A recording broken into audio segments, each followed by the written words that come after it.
This is the story of a man named Stanley. Stanley worked for a company in a big building where he was employee number 427. Employee number 427's job was simple. He sat at his desk in room 427 and he pushed buttons on a keyboard. Orders came to him through a monitor on his desk, telling him what buttons to push, how long to push them, and in what order. This is what employee 427 did every day of every month of every year. And although others might have considered it soul-ending, Stanley relished every moment that the orders came in, as though he had been made exactly for this job. And Stanley was happy. And then one day, something very peculiar happened. Something that would forever change Stanley. Something he would never quite forget. He had been at his desk for nearly an hour when he realized that not one single order had arrived on the monitor for him to follow. No one had showed up to give him instructions, call a meeting, or even say hi. Never in all his years at the company had this happened, this complete isolation. Something was very clearly wrong. Shocked, frozen solid, Stanley found himself unable to move for the longest time. But as he came to his wits and regained his senses, he got up from his desk and stepped out of his office.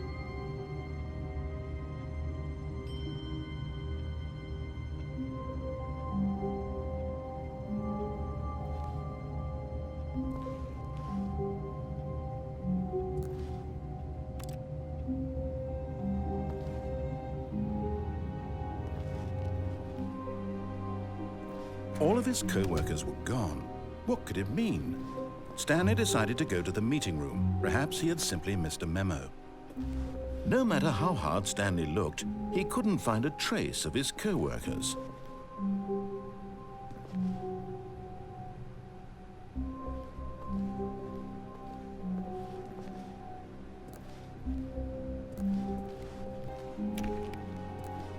When Stanley came to a set of 2 open doors, he entered the door on his left.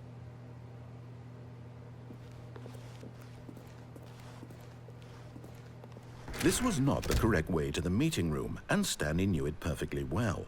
Perhaps he wanted to stop by the employee lounge first, just to admire it.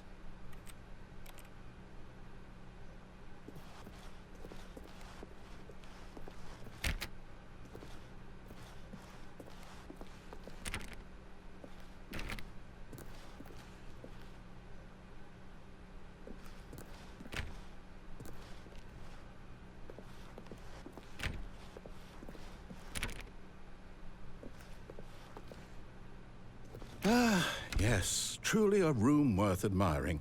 It had really been worth the detour after all, just to spend a few moments here in this immaculate, beautifully constructed room. Stanley simply stood here, drinking it all in.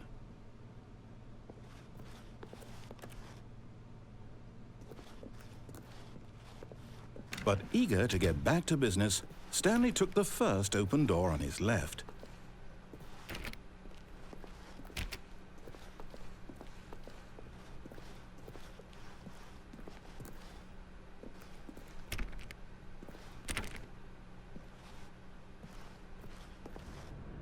Stanley was so bad at following directions, it's incredible he wasn't fired years ago.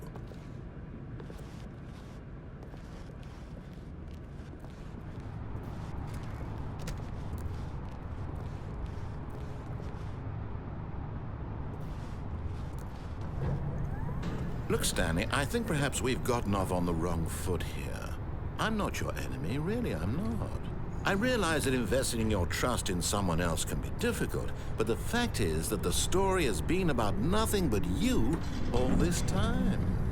There's someone you've been neglecting, Stanley. Someone you've forgotten about. Please, stop trying to make every decision by yourself. Now, I'm not asking for me, I'm asking for her. This is it, Stanley. Your chance to redeem yourself. To put your work aside, to let her back into your life. She's been waiting.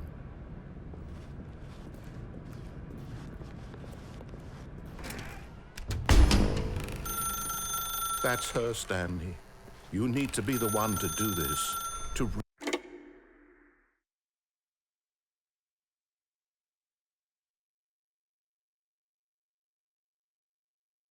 Oh, Stanley, is that you?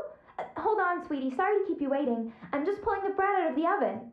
All right. Okay, there we go. All right, now, I want you to come in and tell me all about your day. Gotcha! Oh, come on. Did you actually think you had a loving wife who'd want to commit their life to you? I'm trying to make a point here, Stanley. I'm trying to get you to see something. Come inside. Let me show you what's really going on here. Sorry, but you're in my story now.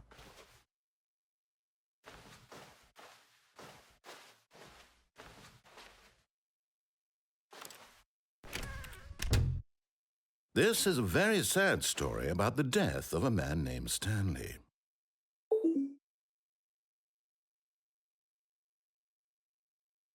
Stanley is quite a boring fellow. He has a job that demands nothing of him, and every button that he pushes is a reminder of the inconsequential nature of his existence. Look at him there, pushing buttons, doing exactly what he's told to do. Now he's pushing a button. Now he's eating lunch. Now he's going home. Now he's coming back to work. One might even feel sorry for him, except that he's chosen this life.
But in his mind, he can go on fantastic adventures. From behind his desk, Stanley dreamed of wild expeditions into the unknown, fantastic discoveries of new lands. It was wonderful. And each day that he returned to work was a reminder that none of it would ever happen to him.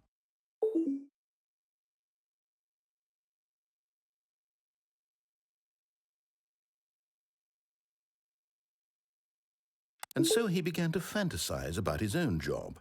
First, he imagined that one day while at work, he stepped up from his desk to realize that all of his co-workers, his boss, everyone in the building had suddenly vanished off the face of the earth. The thought excited him terribly.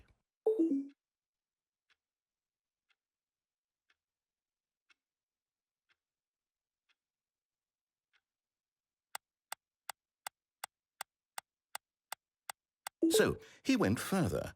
He imagined that he came to two open doors and that he could go through either. At last, choice. It barely even mattered what lay behind each door. The mere thought that his decisions would mean something was almost too wonderful to behold. As he wandered through this fantasy world, he began to fill it with many possible paths and destinations. Down one path lay an enormous round room with monitors and mind controls. And down another was a yellow line that weaved in many directions. And down another was a game with a baby. And he called it The Stanley Parable. It was such a wonderful fantasy, and so in his head he relived it again, and then again, and again, over and over, wishing beyond hope that it would never end, that he might always feel this free. Surely there's an answer down some new path, mustn't there be? Perhaps if he played just one more time. But there is no answer. How could there possibly be? In reality, all he's doing is pushing the same buttons he always has. Nothing has changed. The longer he spends here, the more invested he gets, the more he forgets which life is the real one. And I'm trying to tell him this, that in this world he can never be anything but an observer, that as long as he remains here, he's slowly killing himself. But he won't listen to me. He won't stop. Here, watch this.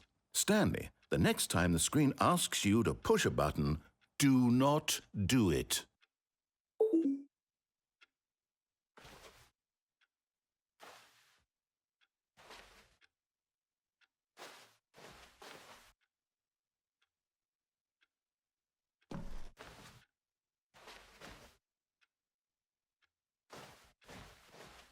You see? Can he just not hear me? How can I tell him in a way that he'll understand that every second he remains here, he's electing to kill himself? How can I get him to see what I see? How can I make him look at himself?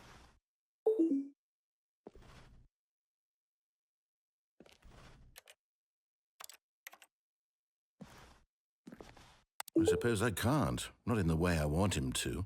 But I don't make the rules. I simply play to my intended purpose, the same as Stanley. We're not so different, I suppose. I'll try once more to convey all this to him. I'm compelled to. I must. Perhaps, well, maybe this time he'll see. Maybe this time. And I tried again, and Stanley pushed a button. And I tried again, and Stanley pushed a button. And I tried.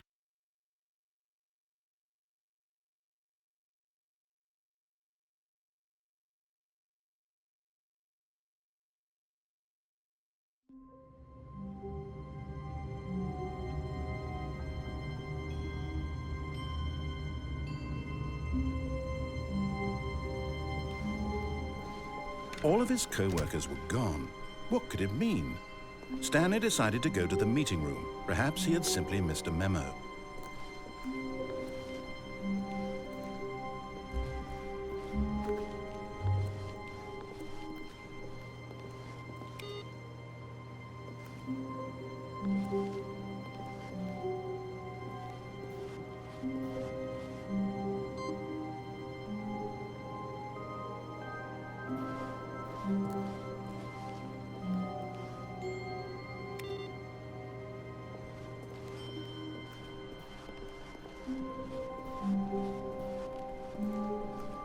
When Stanley came to a set of 2 open doors, he entered the door on his left.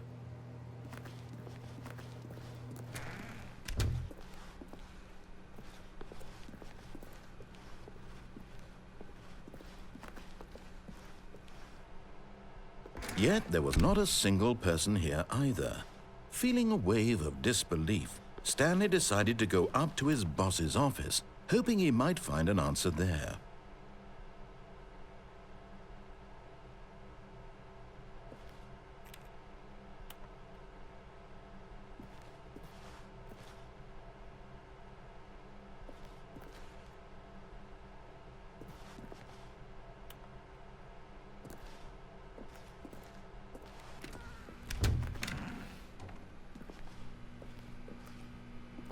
Stanley stepped into the broom closet, but there was nothing here, so he turned around and got back on track.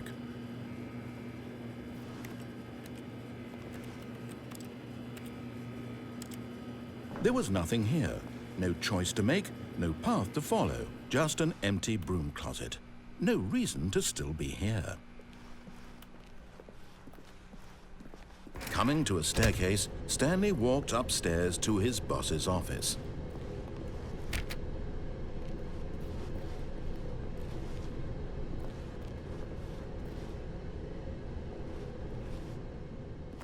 But Stanley just couldn't do it.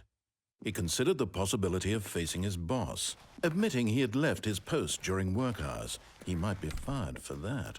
And in such a competitive economy, why had he taken that risk? All because he believed everyone had vanished? His boss would think he was crazy. And then something occurred to Stanley. Maybe, he thought to himself, maybe I am crazy. All of my co-workers blinking mysteriously out of existence in a single moment for no reason at all? None of it made any logical sense. And as Stanley pondered this, he began to make other strange observations. For example, why couldn't he see his feet when he looked down? Why did doors close automatically behind him wherever he went? And for that matter, these rooms were starting to look pretty familiar. Were they simply repeating?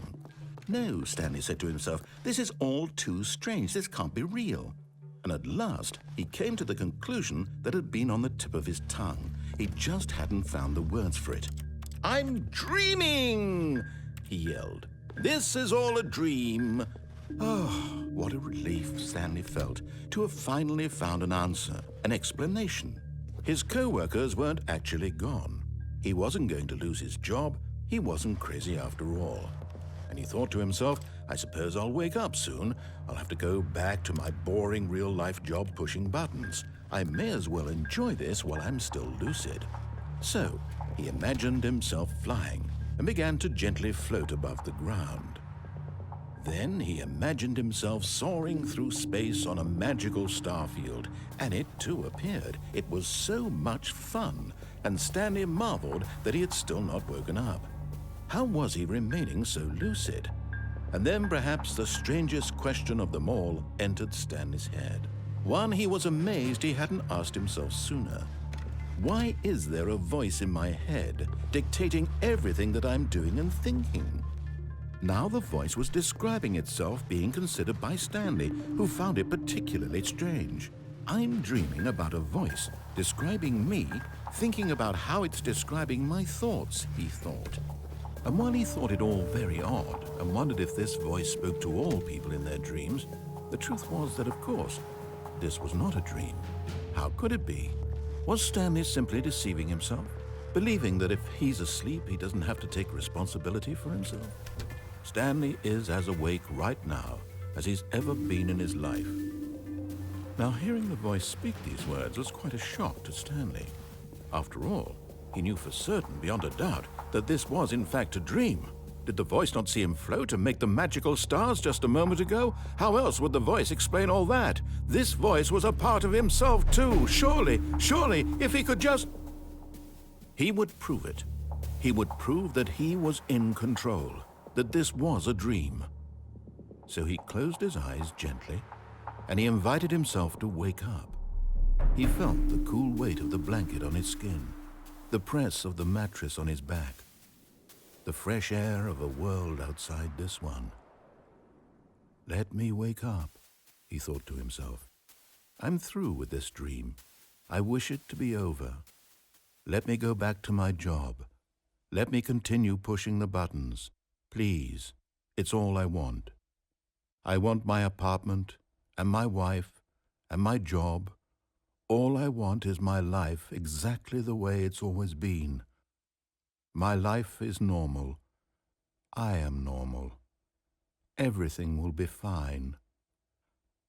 I am okay.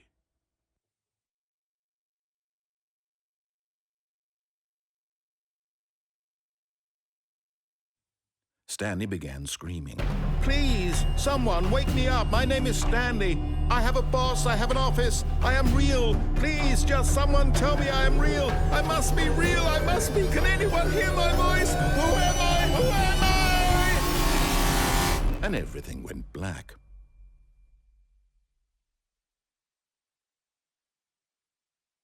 This is the story of a woman named Mariella. Mariella woke up on a day like any other. She arose, got dressed, gathered her belongings, and walked to her place of work. But on this particular day, her walk was interrupted by the body of a man who had stumbled through town talking and screaming to himself, and then collapsed dead on the sidewalk. And although she would soon turn to go call for an ambulance, For just a few brief moments, she considered the strange man. He was obviously crazy. This much she knew. Everyone knows what crazy people look like. And in that moment, she thought to herself how lucky she was to be normal. I am sane. I am in control of my mind. I know what is real and what isn't. It was comforting to think this, and in a certain way, seeing this man made her feel better. But then she remembered the meeting she had scheduled for that day. The very important people whose impressions of her would affect her career, and by extension, the rest of her life. She had no time for this, so it was only a moment that she stood there, staring down at the body. And then she turned and ran.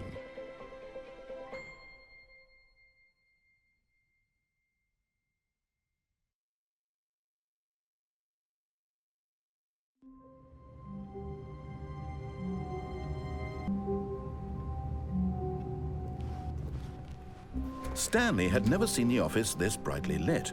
Was it a sign of something? He hoped it was. He hoped very much that it was.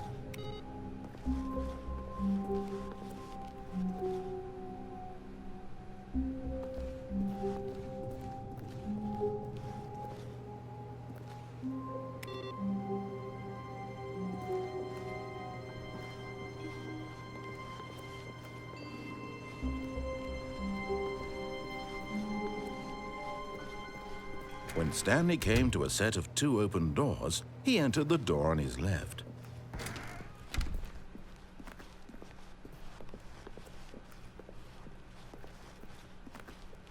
Yet there was not a single person here either. Feeling a wave of disbelief, Stanley decided to go up to his boss's office, hoping he might find an answer there.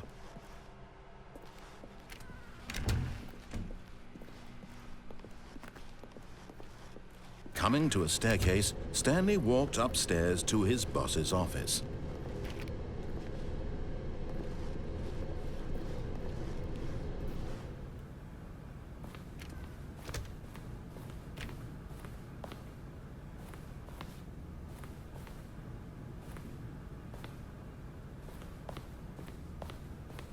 Stepping into his manager's office, Stanley was once again stunned to discover not an indication of any human life.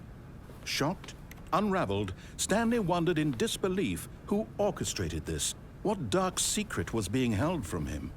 What he could not have known was that the keypad behind the boss's desk guarded the terrible truth that his boss had been keeping from him. And so the boss had assigned it an extra secret PIN number, 2845. But of course, Stanley couldn't possibly have known this.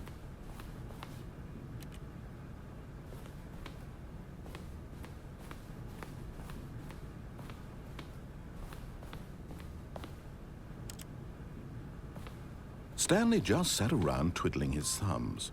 Trying to input anything on the device was useless, since he could never pop. Yet incredibly, by simply pushing random buttons on the keypad, Stanley happened to input the correct code by sheer luck. Amazing. He stepped into the newly opened passageway.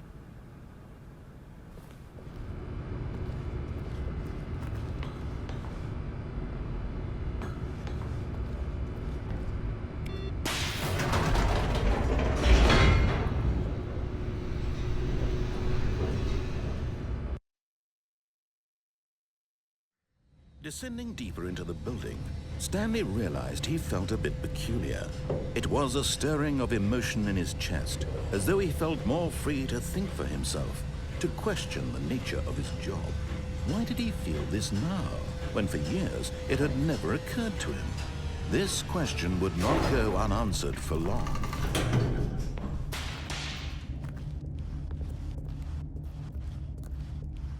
Stanley walked straight ahead through the large door that read Mind Control Facility.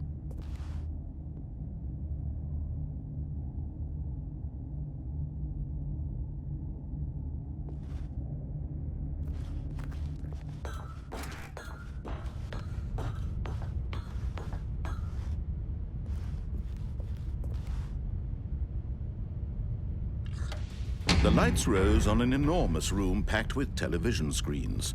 What horrible secret did this place hold? Stanley thought to himself. Did he have the strength to find out?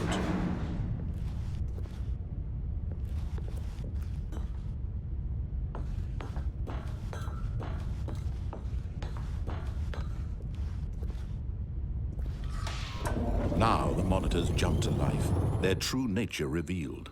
Each bore the number of an employee in the building, Stanley's co-workers. The lives of so many individuals reduced to images on a screen, and Stanley, one of them, eternally monitored in this place where freedom meant nothing.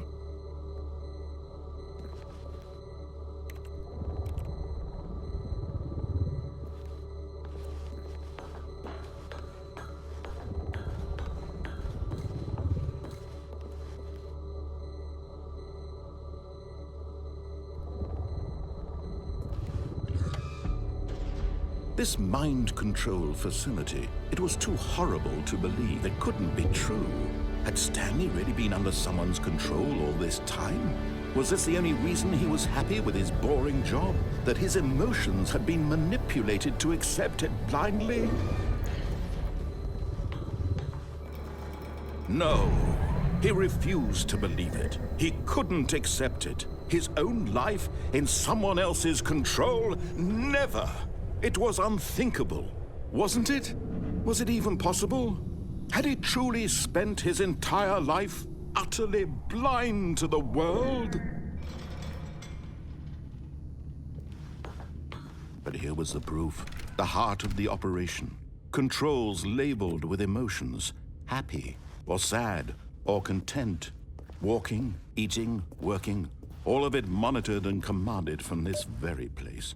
And as the cold reality of his past began to sink in, Stanley decided that this machinery would never again exert its terrible power over another human life. For he would dismantle the controls once and for all.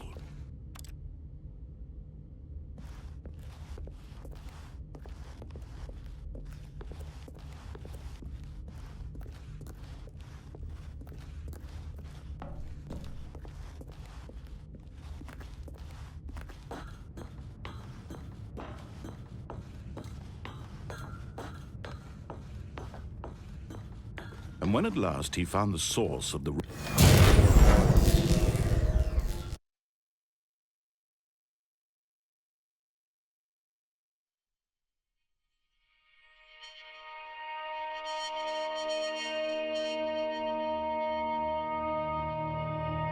blackness and a rising chill of uncertainty. Was it over?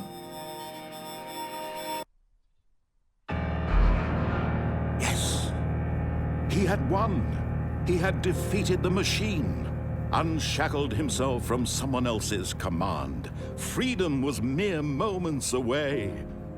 And yet, even as the immense door slowly opened, Stanley reflected on how many puzzles still lay unsolved.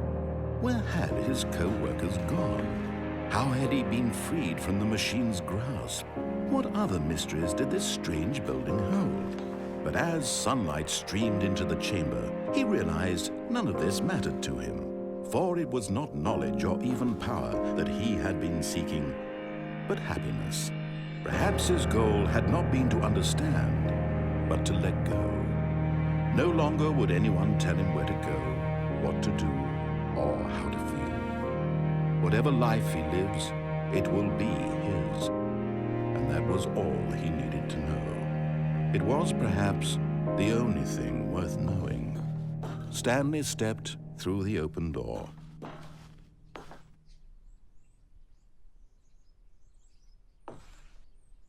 Stanley felt the cool breeze upon his skin, the feeling of liberation, the immense possibility of the new path before him. This was exactly the way, right now, that things were meant to happen.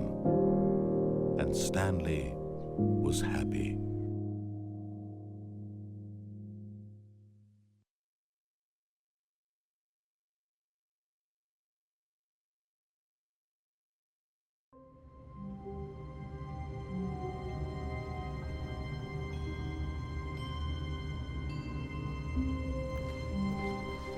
All of his co-workers were gone. What could it mean? Stanley decided to go to the meeting room. Perhaps he had simply missed a memo.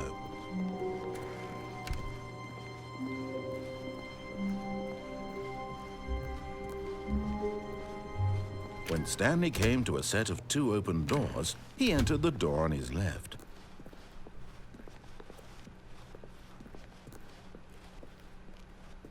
Yet there was not a single person here either.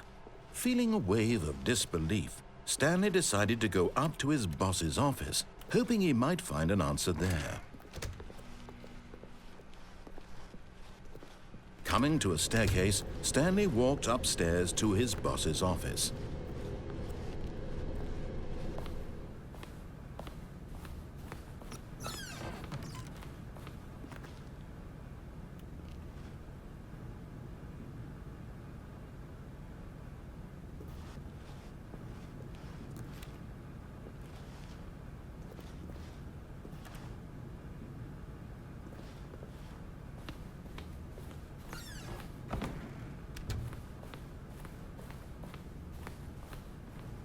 Stepping into his manager's office, Stanley was once again stunned to discover not an indication of any human life. What could it mean? Stanley wondered aloud to nobody. He began wildly tearing through papers on the boss's desk, pulling books off the shelf, looking behind paintings, desperate for clues to his situation. But his attention was caught by a keypad behind the boss's desk. What could its purpose be? In fact, this keypad guarded the terrible secret that lay buried below his feet. And so the boss had assigned it an extra secret PIN number, 2845. But of course, yet incredibly, by simply pushing random buttons on the keypad, Stanley happened to input the correct code by sheer luck. Amazing. He stepped into the newly opened passageway.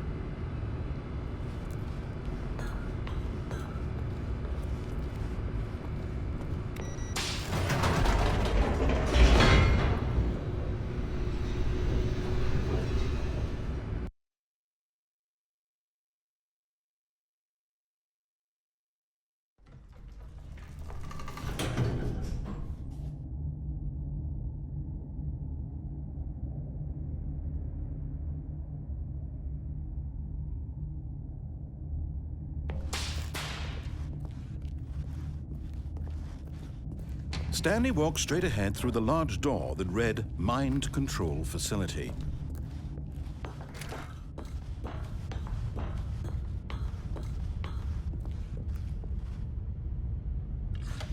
The lights rose on an enormous room packed with television screens. What horrible secret did this place hold? Stanley thought to himself. Did he have the strength to find out?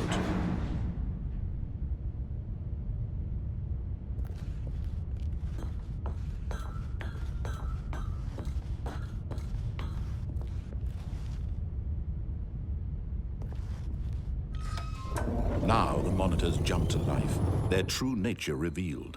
Each bore the number of an employee in the building, Stanley's co-workers.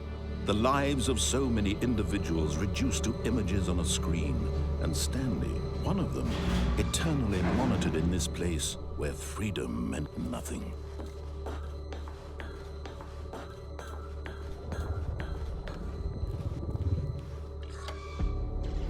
This mind control facility, it was too horrible to believe. It couldn't be true.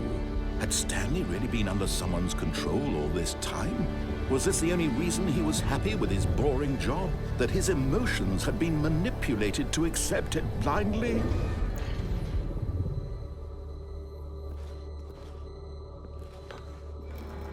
No, he refused to believe it. He couldn't accept it. His own life in someone else's control? Never! It was unthinkable, wasn't it? Was it even possible?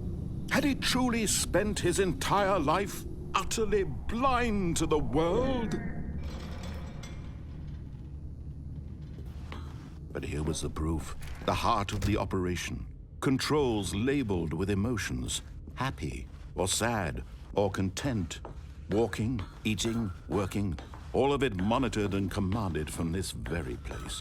And as the cold reality of his past began to sink in, Stanley decided that this machinery would never again exert its terrible power over another human life. For he would dismantle the controls once and for all.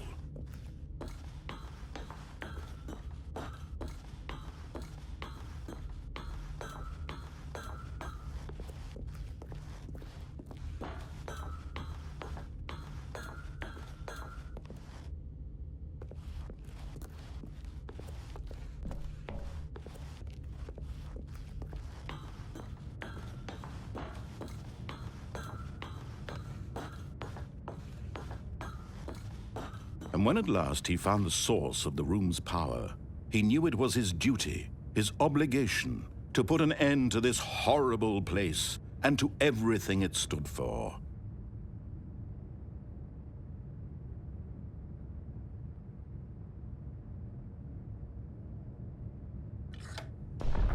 Oh, Stanley, you didn't just activate the controls, did you?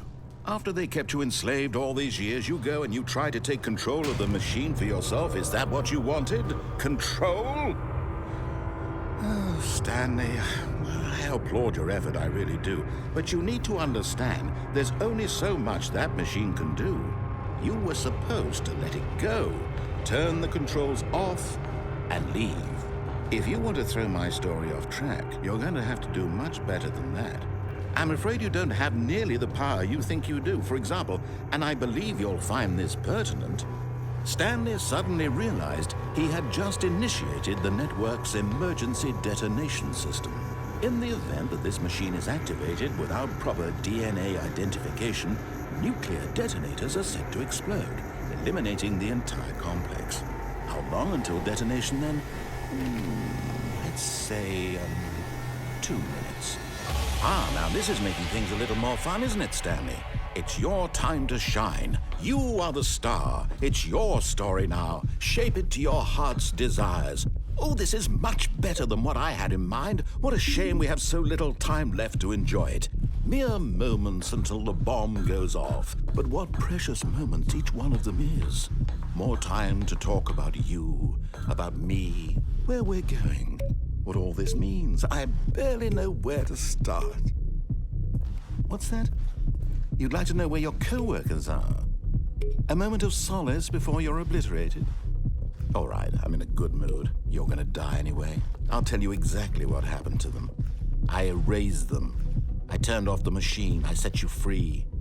Of course, that was merely in this instance of the story. Sometimes when I tell it, I simply let you sit there in your office forever, pushing buttons endlessly and then dying alone. Other times, I let the office sink into the ground, swallowing everyone inside, or I let it burn to a crisp. I have to say this, though, this version of events has been rather amusing. Watching you try to make sense of everything and take back the control wrested away from you, it's quite rich. I almost hate to see it go. But I'm sure whatever I come up with on the next go-around will be even better. My goodness, only 34 seconds left. But I'm enjoying this so much. You know what? To hell with it. I'm going to put some extra time on the clock, why not? These are precious additional seconds, Stanley. Time doesn't grow on trees. Oh dear me, what's the matter, Stanley? Is it that you have no idea where you're going or what you're supposed to be doing right now? Or did you just assume when you saw that timer that something in this room was capable of turning it off? I mean, look at you. Running from button to button, screen to screen, clicking on every little thing in this room. These numbered buttons, no, these colored ones. Or maybe this big red button, or this door. Everything, anything, something here will save me. Why would you think that, Stanley? That this video game can be beaten? Won? Solved? Do you have any idea what your purpose in this place is? Stanley, you're in for quite a disappointment. But here's a spoiler for you. That timer isn't a catalyst to keep the action moving along. It's just seconds ticking away to your death. You're only still playing instead of watching a cutscene because I want to watch you for every moment that you're powerless. To see you made humble. This is not a challenge. It's a tragedy. You wanted to control this world, that's fine. but I'm going to destroy it first, so you can't. Take a look at the clock, Stanley. That's 30 seconds you have left to struggle. 30 seconds until a big boom and then nothing. No ending here, just you being blown to pieces. Will you cling desperately to your frail life, or will you let it go peacefully? Another choice. Make it count, or don't. It's all the same to me, all a part of the joke. And believe me, I will be laughing at every second of your inevitable life from the moment we fade in until the moment I say, happily ever up.